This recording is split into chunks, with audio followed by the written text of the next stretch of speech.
Shalom. First and foremost, I want to give all praises, honor, and glory to Yahweh, Bahasham, Yahushai, Bahasham, Rakah Kudash. Double honors to the elders and the apostles of Great Millstone, and peace and blessings to the elect. And I was watching a video, earlier today. It was, I believe the brother's page was GMS two-edged swords. Lucky, let me just pull it up. Yeah, two-edged sword 3. Okay, and it was a good video. Okay, so I sort of sparked the spirit within me to also do a video, similar to that. All right, going into ultimately what does it come down to? All right, who do you fear more? All right, because this is what it ultimately comes down to.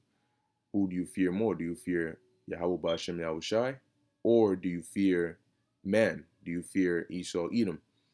All right, and when you take a look at our Lord Yahushai when he was on the earth, when he was in his hour of temptation, okay, and he was brought before the magistrates, all right, men who others looked at as an authority, okay, even up until Pontius Pilate, even in the face of Pilate, all right, he didn't show fear to man, okay, because he feared the Most High more, all right, which is why all Yahushua was about was doing his Father's will. As he told his disciples, my meat is to do the will of him that sent me. Okay, it's to do the Father's will. Because his fear for the Father was greater than anything else. Okay, and so he even told Pilate that as Pilate was, mouthing off as though he was some, power, because, he was put in that position by the Romans. All right, and so people did fear and revere him as that, as an authority. Okay, but Yahushua, having a greater understanding, all right, knew who the true authority was. And that's why he told him, you cannot have any power, only what my Father has given you. All right, you can only do what the Most High has given you the power or the ability or the leeway to go ahead and do. And the only reason that I'm going to be put to death is because the Lord willed it. You guys are just people he used, all right, to have it manifest. Okay, so the microphone can't take credit for the work of the artist. And that's the same mindset we have to carry now. In the face of adversity, even death has no power. Okay, when you have the Lord, even death has no power. And it's good to always keep that in mind. All right, that the power that we serve, the power that we fear, all right, is the only power to fear.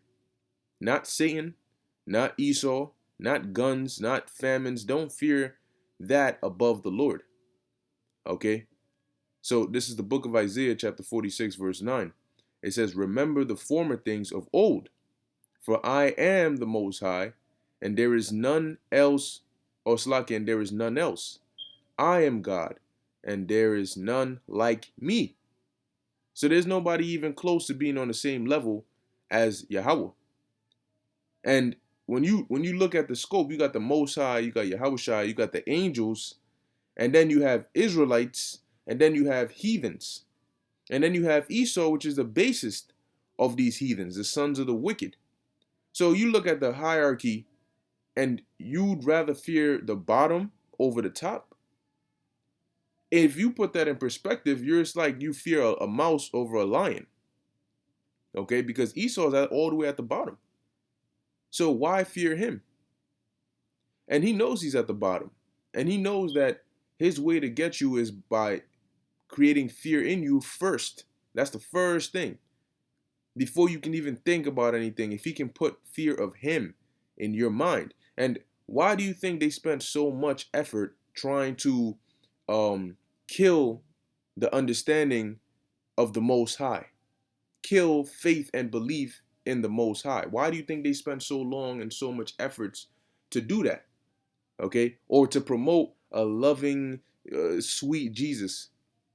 Because if people had maintained, all right, if the world maintained a vibration of fearing the Lord, a terrible power, all right, Al-Ashad, a demon-like power, if they were to have that mindset and notion of the Lord, they wouldn't fear Esau, okay? They wouldn't fear anything Esau could do because the fear of the Lord would be greater. So what did this devil do? He said, when I come into power, I got to make sure I erase the fear of the Lord out of these people's minds. And then I put myself in that position. Fear me. I am the Lord that you should fear, not the Most High.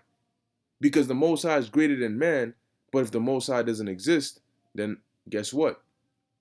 I'm your Most High. That's basically Esau's MO. But our power does exist. That's why we're a threat, because we know the Lord exists and we know his true nature. All right, now this is verse 10, and it says, declaring the end from the beginning and from ancient times the things that are not yet done. That's how you have prophecies. Saying, my counsel shall stand, and I will do all my pleasure. Now, whether Esau kills you or some other thing happens to you and some calamity befalls you, either way it goes is the Most High behind it all. And he knows that, but he wants to see in your mind when you're faced with that, what's your understanding of it? Where does your faith and your fear lie? All right, even though you may not know or understand fully, talking to people in the world, that the Most High is really the one behind Esau and whatever he's doing, but the Lord is still doing that anyway to test you. But we understand our power told us all this from the beginning. Okay, this is all set up before it says from the ancient time, the things that are not yet done. Before Esau came into power, it was already laid out that he would come into power, and this is what he would do. And our power told us that. I mean, we know the future. Esau don't even know the future. He has predictions, but to know the exact future as we do pertaining to prophecy, we have more power over him. But it's the perception he gives, where he puts this image out to try and scare you. Because if he knows that you are more powerful, then he doesn't want you to realize your true power. Because where does our power lie? In Yahweh Bashem Yahweh Shai. All right. This is Deuteronomy 32 verse 39. See now that I, even I, am he, and there is no God with me. I kill and I make alive. So whether you die or not is up to the Most High. That's why you fear the Most High. If he decides you're going to die, he can decide whether he wants Esau to do it or he wants some other means to do it. But just because physically you see a Edomite doing it doesn't mean that the Edomite has power over you. It's the Most High making him or allowing that to take place. So there is no God with our God. And if you don't believe that, or if you fear man over the Most High, then you don't understand truly what this means. It says, and I make alive, I wound and I heal. Neither is there any that can deliver out of my hand. There's the key part right there. All right. You can be delivered out of man's hand, but you cannot be delivered out of the hand of the Lord. Okay. You can't be delivered out of the hand. If the Lord sets out judgment for you, no escape. You see, you could have a Edomite cops chase your ass, and you could, take him through the ringer and just, lose him and you lose him. The cops, they can't find you no more and you good, right? How do you do that against the Most High? Where his eyes are everywhere. His eyes are 10,000 times brighter than the sun. He has angels everywhere. I mean, everything is under the Lord's command. The earth can open up and swallow your ass. So how do you, he's the Father of spirits. You can't be delivered out of the Lord's hand. So why would you fear man over the Lord? Because ultimately the fear of man comes from the flesh, where you're fearing Esau because you can see, all right, because you're seeing the things he's coming with and what he's saying, and your brain is anticipating the hardships that it doesn't want your body to go through. So it starts to use fear to try and control you, cripple you, paralyze your spirit so that it can get its way.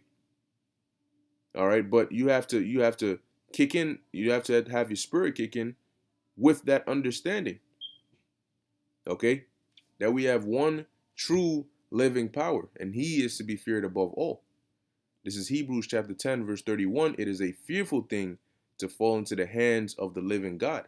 And why is that? Because the kind of judgments that the Most High is brought up Everybody that dies, no matter how they die or get hurt or whatever they go through, is the Lord who did it. So if you can think of any gruesome, painful suffering, the Most High is the one who orchestrated it all. Now, on Earth, he set it up to where certain people, certain events took place, and then one thing led to another.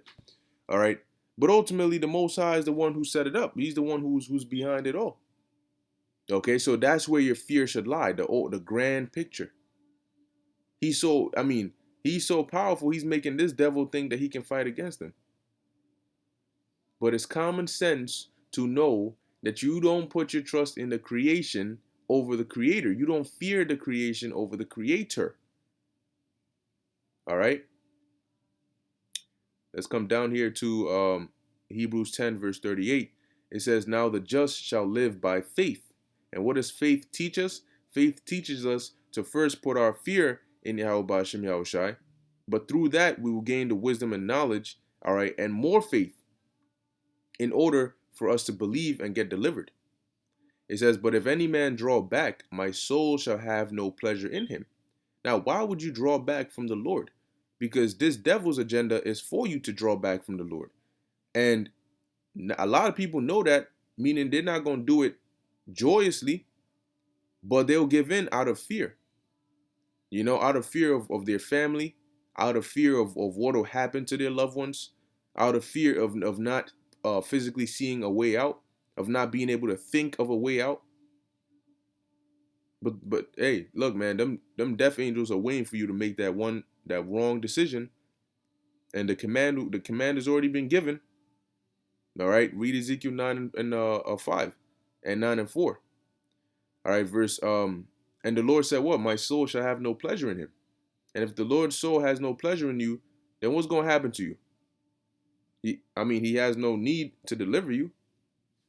Verse 39, but we are not, and if his soul has no pleasure in you, then why should he have mercy on you in the time of judgment? But we are not of them who draw back unto perdition, but of them that believe to the saving of the soul. So to be delivered, we need to believe. To believe on the Lord, you need to fear the Lord. Okay? This is Isaiah chapter 31, and I'm just going to, the point I really want to make is in verse 3. Because here it's going into, woe unto you that go down to Egypt for help. And a lot of people are going to go down to Egypt because they want to help themselves, because they fear what the Egyptians will do to them, modern day Egyptians being Esau, Edom, what they'll do to them, or what the consequences are for not going down to Egypt for help. Okay? For not trusting in the Egyptians. Okay? But that's not, you know what I'm saying, that's not what you're supposed to do. That's not what we're commanded to do. We're commanded to trust in Yahweh Hashem Yahushai. The whole duty of man is to what? Fear the Lord, all right, to keep his commandments.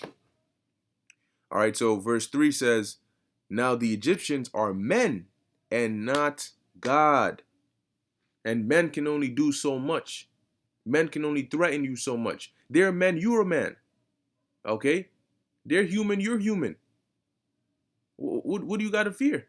Just because they have guns and weapons and quote-unquote authority, legislations? Well, if these stupid-ass Edomites that are in these positions of power were to be man-to-man, face-to-face with you, would you really fear them? Okay? Don't fear what they can do, because they only have power that's been given to them by the Lord. And guess what? The Lord is going to give us power as well to not only even the playing field, but to give us that overkill. It says, and their horses are flesh and not spirit. When the Lord shall stretch out his hand, both he that helpeth shall fall, and he that is hoping shall fall, and they all shall fail together. There you go. All right, so when the Lord decides, he's about to bring these calamities, nobody's going to be able to withstand it. Not the people, not the Egyptians, and not you. And y'all both going to be caught together, and you're going to be thrust through. Okay, so with that, I'm going to end it here. All right, just wanted to, just go into this lesson dealing with that, man. And understand that, yes, it's normal. Your body, your brain will try to tell you things. Your flesh will try to tell you things. But you have to remember and stay rooted in faith. Fear the Lord. If you are having trouble thinking a certain way, remember this: what the Lord is gonna do to you for going and agreeing with Esau is gonna be far worse than whatever consequence you're facing. Okay, at that moment, always remember that the Lord can definitely make it much much worse than it already is, and you don't want to do that. Okay, so with that, I hope you were edified. In closing, I want to give all praises, honor, and glory to Yahweh, Bahasham, Yahweh Shai, Bahasham, Rakha Kodash. Until next time, Shalom.